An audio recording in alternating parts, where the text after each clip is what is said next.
Ako po mula yung Manong Sana nagsasabing magandang umaga, magandang tanghali, at magandang gabi sa inyong lahat, lalong-lalo na po sa mga katulad kong OFWs sa buong mundo.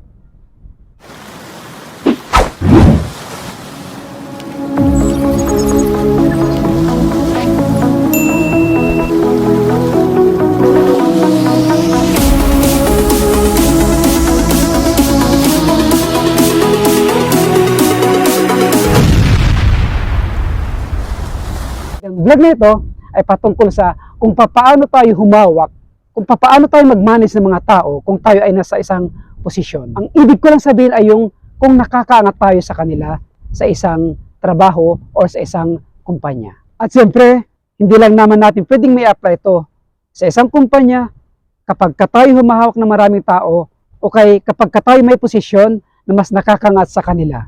Kundi may apply din natin ito kung tayo may sariling negosyo o kaya may balak tayo na magkaroon ng negosyo or mga negosyo. Ang aking ibabahagi sa inyo ay patungkol sa aking trabaho, sa aking pangalawang trabaho, sa isang fine dining restaurant dito sa KOC. Ito ang totoong senaryo. Bilang kabahagi ako sa food handling, ang ibig ko lang sabihin, merong senaryong ang ilan sa mga tauhan ko o mga tauhan namin sa fine dining part at saka sa kitchen part, nagkaroon ng biglang inspection mula sa KOC, sa catering department. The long story short, nagkabulilyaso. So basically, kami yung nasa management, nadali kami. Deducted kami sa aming sahod. At kung aking i-compute, mga nasa halos 10,000 each sa Philippine currency. So medyo malaki. Ang pinupunto ko lang ito, ang mga taon namin, hindi nagawa ng maayos yung kanilang specific jobs na nakalaan sa kanila. Although, minomonitor namin yan palagi. Pero dahil sa sobrang tiwala namin sa kanila, at isang araw, ako mismo, hindi ko na minonitor.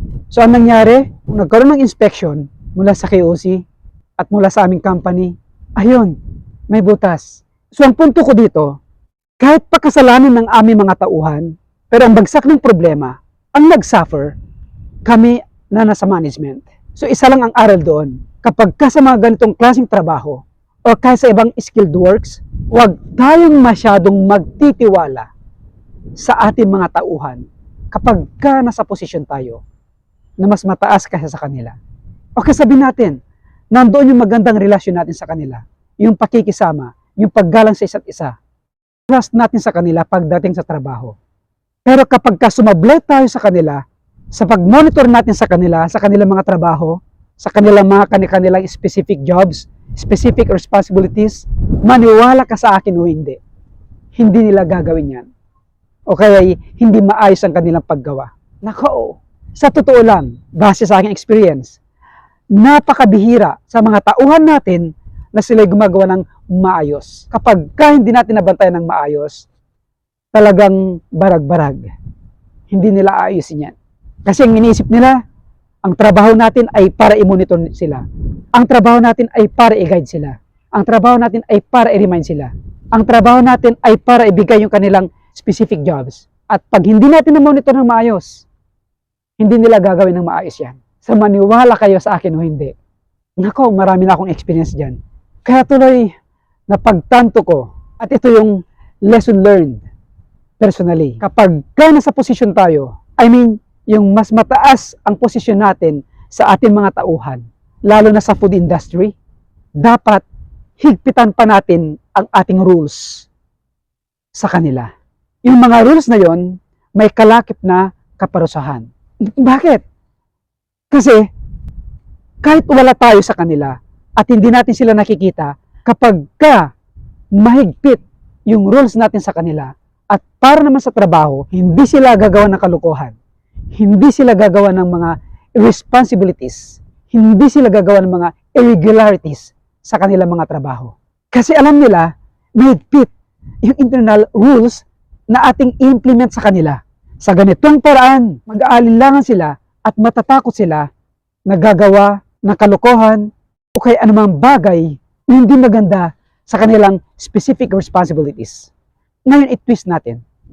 Kapag naman tayo may negosyo na, o kaya may balak tayo na magnegosyo, para sa akin, ganun din dapat ang gawin natin sa ating mga tauhan. Bakit?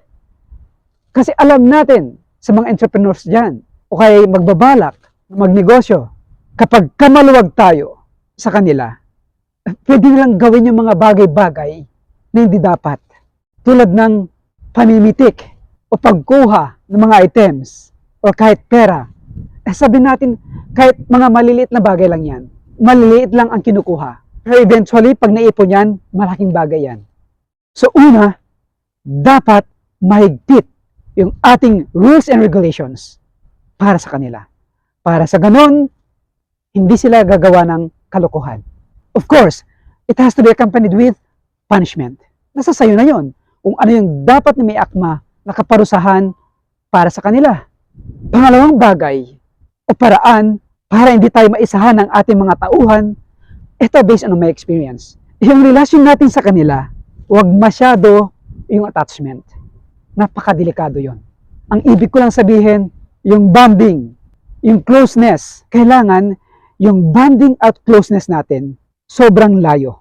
Bakit? Kasi kapag kayong sobrang close tayo sa kanila, sobrang bonding tayo sa kanila, yung pananalita, yung kilos, kapag ka may problema sa trabaho man, financial, o kaya sa iniatang mong trabaho sa kanila, hindi mo sila mabibigyan ng tamang advice, ng matinding advice. Kasi nga, isinaalang-alang natin yung sobrang attachment, yung sobrang relasyon natin sa kanila, too close, sa pananalita, sa kilos, at minsan sa mga biro. Which is para sa akin, mali yun.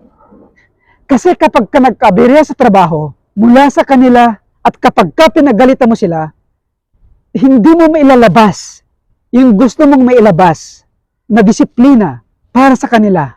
Nagkakaroon ka ng limitasyon. Bakit? Kasi nga, isinaalang-alang mo na too close na relasyon natin sa kanila at hindi mo sila mabibigyan ng tamang kaparusahan. Kasi mahihiya ka. Kaya dapat may sobrang distansya mula sa'yo bilang nakakataas sa kanila o kaya bilang may-ari ng negosyo kung ikay may negosyo. Napaka-importante yon. Sa kaso ko, lesson learned para sa akin, yung too close sa kanila, sa pananalita, sa kilos, sa pagbibiro, minsan pakiramdam ko, nababawasan yung respeto nila sa akin, sa amin. So I decided na kailangan ayusin namin yung internal rules para sa kanila. At yung relasyon ko sa kanila ay kailangan may sobrang agwat. Napaka-importante yon. Kasi nung pinagsasabihan ko sila, nung nangyari yung insidente na yon, kahit gusto kong magalit para sa kanila, na yung may firm na galit, pero siyempre may respeto pa rin, hindi ko magawa eh.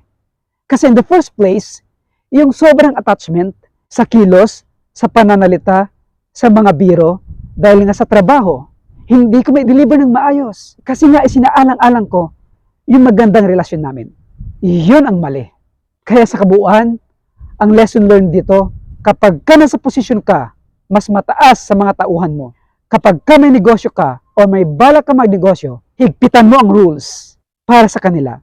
Accompanied with punishment. Na kahit wala ka sa iyong negosyo, kung may negosyo ka, o kaya na kahit wala ka sa kanila at kahit hindi mo sila namumonitor, kumpiyansa ka, panatag ka. Kasi, yung relation, when it comes to work, ay papel lamang at ang ballpen. Sa ganitong paraan, merong rules na kailangan nilang sundin. Ako po muli ang Manong San. Sana po, nakatulong po ako sa inyo sa munting advice. Salamat po.